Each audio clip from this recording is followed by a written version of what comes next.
Welcome to another stock analysis video performed by MajesticTrader.com, where active traders seek greater profits. So let's begin. Hi everybody, welcome to another weekly video analysis of the S&P 500 and the market leaders presented by Ronald at MajesticTrader.com. Those of you that have been avid listeners and watchers of this weekly video know that we have been looking for a pullback over the last couple of weeks, and as you can see, we are right in that kill zone. This is a range that we set up about a month ago. Our low end target was 1325 to 1350 with a high of 1370, and it looks like we're probably going to get to that level. I know the futures are up quite a bit over the weekend into this three-day presidential weekend. So one of the things that we want to look for is volume. How much volume is there going to be going into this? Looks like the Greek situation is going to be resolved, albeit temporarily, for a little while, and that's going to push the markets a little bit higher, probably to the 1370, maybe 1375 level, although I just can't see it going much higher from there before we get some kind of a healthy pullback. So we'll have to see what happens. It looks like that there's been some decent volume on this push upward as it's rally based. Now we're rallying again. So again, we're going to be looking at this 1370 level as a very, very important ceiling. And if we could break through it, there may or may not be a head fake there. And a head fake meaning that it might try and get a lot more people in as a bull trap, and once people are in, people are then going to sell off and take their profits. So we'll have to see how things pan out. Looking at several of our market leaders and how they performed, this is ExxonMobil. And ExxonMobil had a nice pullback. It's kind of been meandering here in this supply resistance area here, and we are looking for kind of a consolidation range for the next couple of weeks before it goes higher. So if we get a pullback in the market, we'll probably hit this bottom range here of around 82, 83, but we are looking for a $90 price target on it. Apple keeps chugging along, folks. For the most part, whenever you listen to any kind of a financial report and they're reviewing stocks, one of the top 3 or even top 5 stocks they're talking about is Apple. So it's already hit all 3 of our targets that we set up. So we'll have to see where it's going to go from here. A lot of people were looking at about a 465 target before we go higher. I am looking at a range-bound stock at this point, especially with this type of a run-up between $460 and $500. And I think we'll stay there for a little bit until the market gets its next leg. You got to remember, Apple is approximately 17% of the triple Qs, and I believe it's around 10 or 11% of the overall NASDAQ composite. So when you get a range like that, where a stock is truly pushing this market around, you could see that there is a lot of overextension here, and we'll have to see what type of a healthy pullback might be in the cards for Apple. IBM has not had the best price action over the last couple of weeks. One of the things that we are looking at here from IBM is higher price action. You can see it came up here at peak before it pulled down, made a very nice W pattern, great earnings, came up, and now has been basing again. So one of the things that I'm looking for IBM is for it to maybe pull back a little bit to the 189.90 area before it takes its stair step next higher. So we're going to be looking for that possibly in the next 3 to 4 weeks. Microsoft is chugging along also, terrific price action. This supply resistance zone is actually from a couple of years back, and you can see it tried to penetrate it with no avail.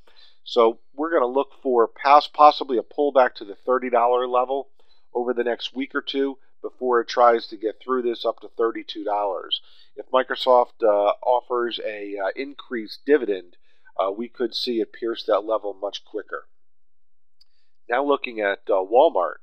Walmart actually has had some pretty interesting price action. As you can see here, It based a little bit and has been trying to go higher. If we get a pullback in the market, I think it's going to pull back naturally to the 61, 60, 50 level before it goes higher. But I think we're going to be range bound in this $2 to $3 consolidation area here for at least another month.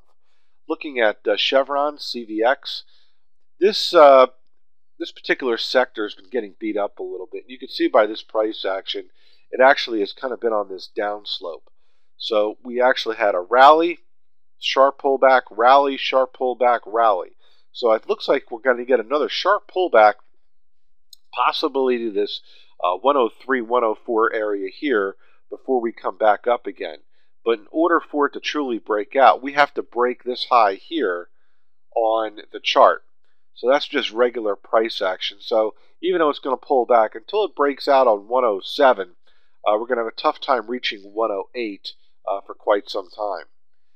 Google's actually also had some pretty good price action here over the last couple of weeks. It rallied really well off of its poor earnings that it came out and made a terrific V pivot turn. Came up to the 612 area, which was this strong supply resistance area that we've actually had drawn here since July, and naturally pulled back. So we're looking for a little bit more of a pullback here, possibly to the 570, 580 area here before it goes a little higher to 612. Procter & Gamble is a real good litmus test to what's going on in the market because, basically they sell all consumable items. So they had a pullback here in early February, even though the market was rallying. Now it's had its own rally itself and has been a little contrarian to the market. And I think people are going into this stock thinking that there will be a sharp pullback in the market, and why not invest in some of the consumable items that are out there.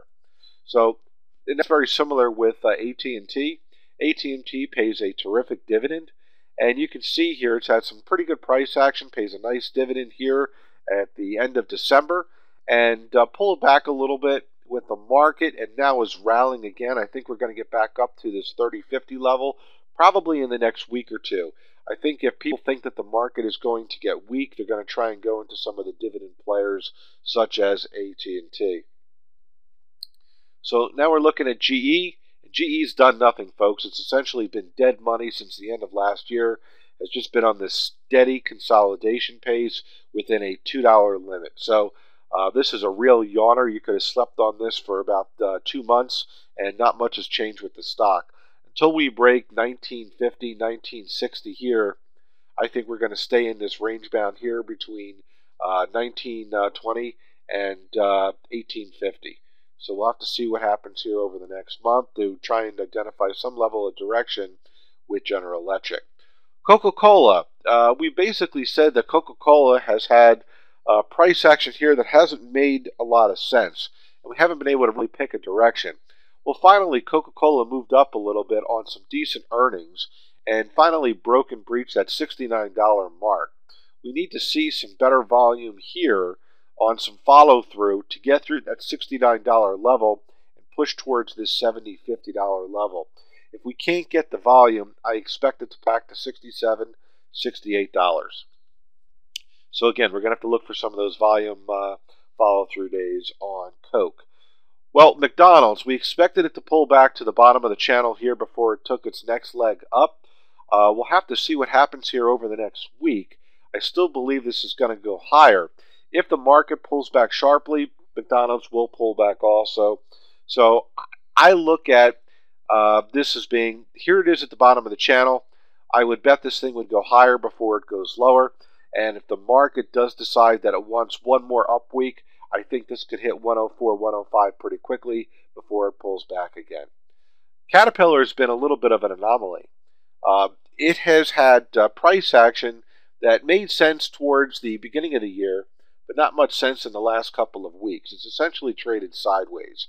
And I think what we're going to see here is that we're going to see a sharp pullback with Caterpillar before it reaches our target that we designated here at around 116.50.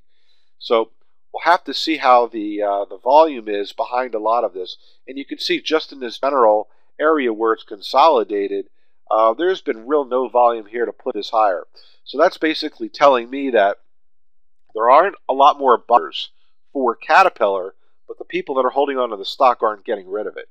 Hence, that's why nothing's happened with the price. So we'll have to see here with what happens in the marketplace if people kind of get on the bus or get off the bus. HD, Home Depot, actually had some terrific price action, made another 52-week high here.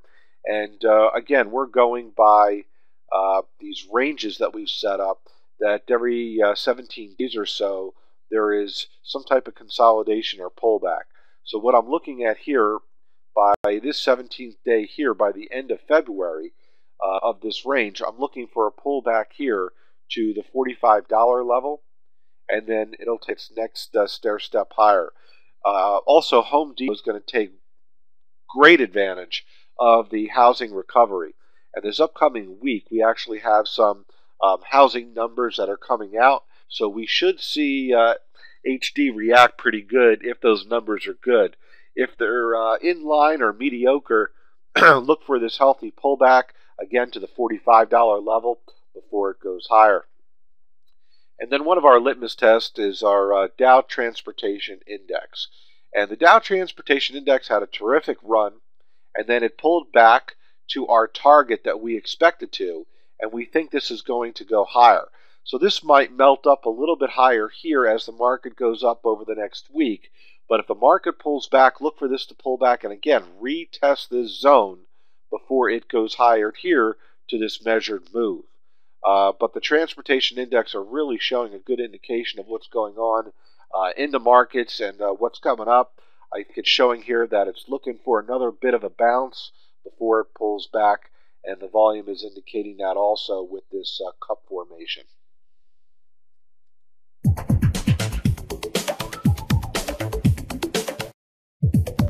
Thank you for attending another MajesticTrader.com's stock chart analysis. Visit our website to request one of our newsletters. Go to our website at www.majestictrader.com. In the upper right-hand corner, put in your email address and your name, and we'll send you out a copy. Once you become a member, you'll have access to complete trade performance, all stock analysis videos, archived newsletters, and midweek alerts that are trading ideas. We'll send those out to you via email. Again, thank you for attending.